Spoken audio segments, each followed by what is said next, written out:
Houston, we have go for main engine start. Begin final countdown.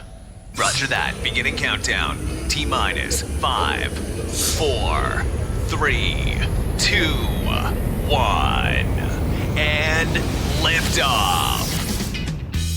Ditching Suburbia is on a mission to help families leave traditional suburban lives in search of simpler living, closer family, richer education, and uncommon adventures. Find us on the web at ditchingsuburbia.com.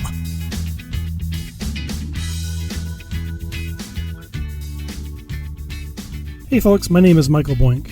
I'm the husband and father of the Boyink clan of 4. We are originally from West Michigan. In 2010, we handed our house keys to a friend.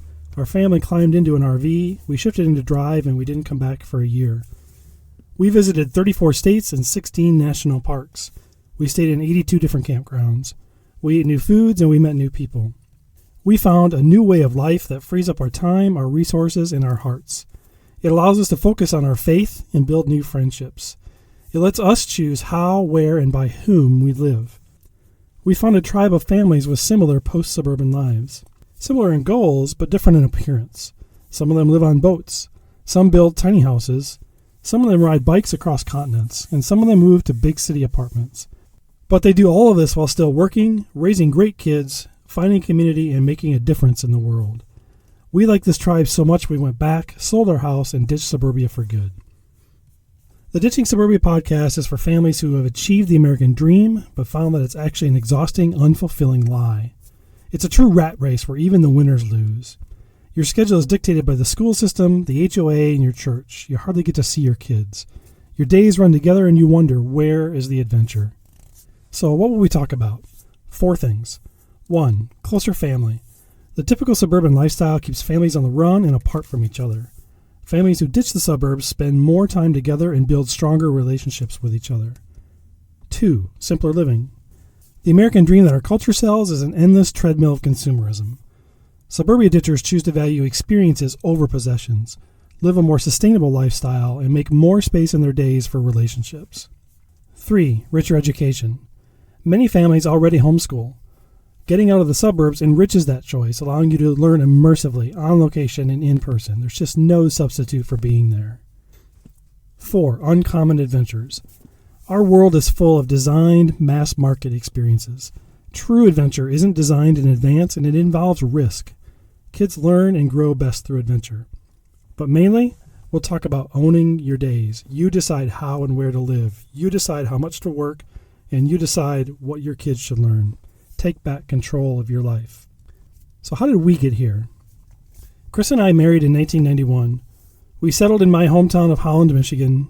We had our house in the suburbs. I had a corporate job. I had vacation time.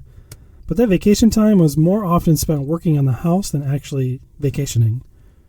God gradually turned us off of that path. First was the call to homeschool our young children.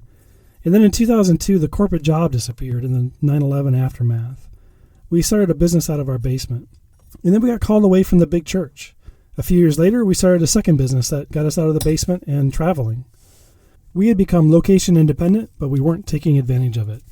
And then somewhere in there, we started dreaming of a family adventure. We daydreamed about long-term travel, reading blogs and emailing each other links. And then our oldest turned 13, and that dream suddenly had an expiration date. We purged our stuff, found a friend to stay in our house, and we hit the road to spend a year traveling the USA by RV. Turns out that year wasn't enough. We came back, we sold the house, we gave away everything that didn't fit in the RV, and we returned to the road full-time as location-independent tech nomads.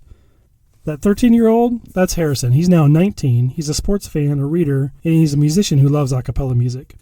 He recently launched off on his own, so he's back in Michigan, working full-time and playing in some bands. Our second is Miranda. She's 17. She's our resident animal whisperer and big sister to other children all across the country. She completed a Humane Society internship last summer, worked for an animal rescue ranch this winter, and is considering a career as a vet tech or a guide dog trainer. We've now been on the road for almost 6 years. Ditching Suburbia is a travel blog, but it's also our way of reaching out to other families who are considering a similar move. Our goal is to paint an accurate picture of what life on the road is really like. We'll talk about the fun stuff, but also what sucks.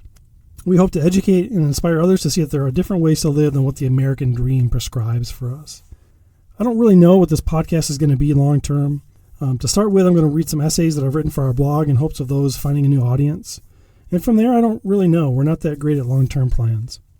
If you've got questions or topics you'd like me to cover, feel free to get in touch via ditchingsuburbia.com. And then on a technical note, I actually record this podcast from our truck. I'll try to find a quiet place, but you'll just have to excuse the random background noise. Campgrounds, there's kids playing, big diesel RVs that move around. They're not always the quietest place to be, but, just pretend you're out there camping with us. Anyway, thanks for listening, and make sure to check out the following episodes of the Ditching Suburbia podcast.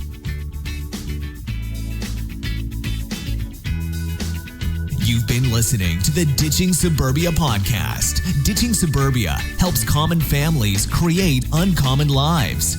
Learn more at ditchingsuburbia.com.